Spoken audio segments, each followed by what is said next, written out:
ఓం నమో నారాయణాయ. ఓం నమ శివాయ. శ్రీమాత్రే నమ. వాస్తుశాస్త్రరీత్యా తెలియకుండా ఇంటిలోనికి గుడ్ల గూబ, పెద్ద పక్షి కానీ, ఉడుము కానీ, గబ్బిలాలు కానీ ప్రవేశించినట్లయితే దోషమా, దీని నివారణ ఏమిటి అని సహసిద్ధంగా ఇవన్నీ కూడాను దురదృష్టానికి నాంది వాక్యం పలుకుతాయి.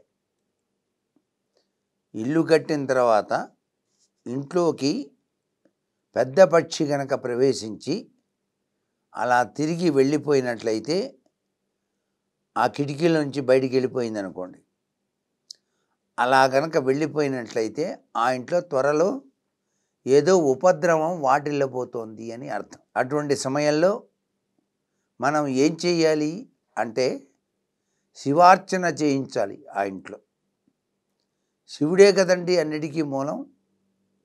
అందుచేత శివారాధన,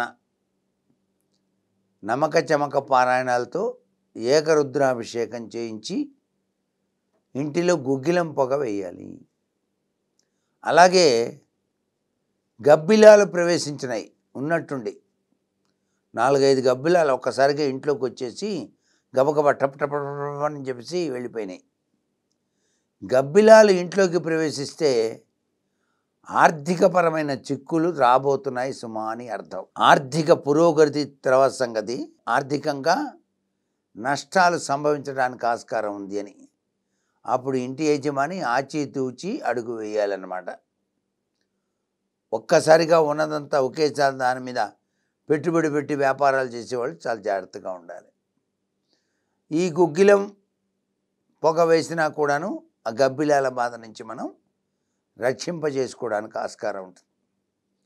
అన్నిటికన్నా ఉడుము ఇంట్లోకి వచ్చిందంటే ఒక ఉపద్రవం రాబోతుంది అని చెప్పేసి మనకు శాస్త్రంలో చెప్పారు. ఉపద్రవం అంటే అది ఏ విధంగా అయినా కావచ్చు. దాచిపెట్టుకున్న డబ్బు అంతా పోవచ్చు, నువ్వు చేయని నేరానికి గురి కావచ్చు, ఏవైనా జరగచ్చు.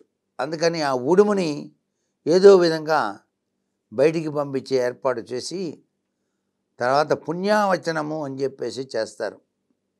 ఆ పుణ్యావచనం చేసి ఆ ఇంట్లో ఏకాహం అని చెప్పేసి తెల్లవారులు కూడాను విష్ణు సహస్రనామ పారాయణ కనుక ఆచరించినట్లయితే దుష్కర్మల యొక్క ప్రభావం నుంచి బయటపడడానికి ఆస్కారం ఉంటుంది. ఇంట్లో పుట్టలు పెట్టినాయి తెలియకుండా, పుట్టలున్న ఇంటి ప్రాంతాల్లో ఇల్లు కట్టకూడదని శాస్త్రం. బాగా పుట్ట పెరిగింది, అదే ప్రదేశంలో ఇల్లు కట్టాలనుకున్నారు, చాలా అనర్థదాయకమైన ప్రభావాలు వస్తాయి. పుట్టలున్న ప్రాంతాల్లో ఇల్లు కట్టకూడదు. అలాగే చెదలు పట్టిన ఇంటిలో చెదలు తీసేయడానికి వెంటనే ఏర్పాటు చేసుకోవాలి. లేకపోయినట్లయితే దానివల్ల అనేక రకాలైన అనర్థాలు చోటు చేసుకుంటాయి, ఆర్థిక ఇక్కట్లు, ఇబ్బందులు వస్తాయి. చెద పురుగు అనేటువంటిది తొలిచేస్తుంది. ఆ కిటికీల దగ్గర నుంచి, ఆ సింహద్వారానికి ఉన్నటువంటి గడపల దగ్గర నుంచి తినేస్తాయి. ఎప్పుడూ కూడాను అలా అస్తవ్యస్తమైనటువంటి ప్రభావంతో ఇల్లు ఉండకూడదు. కాబట్టి ఆ చెదల నివారణకు కావలసిన మందును వెంటనే ఉపయోగించి ఎప్పుడూ కూడా దైవచింతన కలిగిన చాంటింగ్ ఉంచాలి ఇంట్లో. ఓం అనేటువంటి చాంటింగ్, నమో నారాయణ, ఓం నమ శివాయ అనే చాంటింగ్ కనుక వినపడుతూ ఉంటే ఆ ఇంట్లో ఇట్లాంటి అపశృతులు జరగకుండా రక్షించుకోవడానికి ఆస్కారం ఎక్కువగా ఉంటుంది సుమా. బీ కాషస్ అని చెప్పేసి మనకు శాస్త్రంలో చెబుతున్నారు. రోడ్డు మలుపు ఉన్నది జాగ్రత్త అని బోర్డులు ఎందుకు పెడతారండి? స్పీడ్గా వెళ్ళే బండి ఆగి మెల్లిగా వెళ్ళటానికి.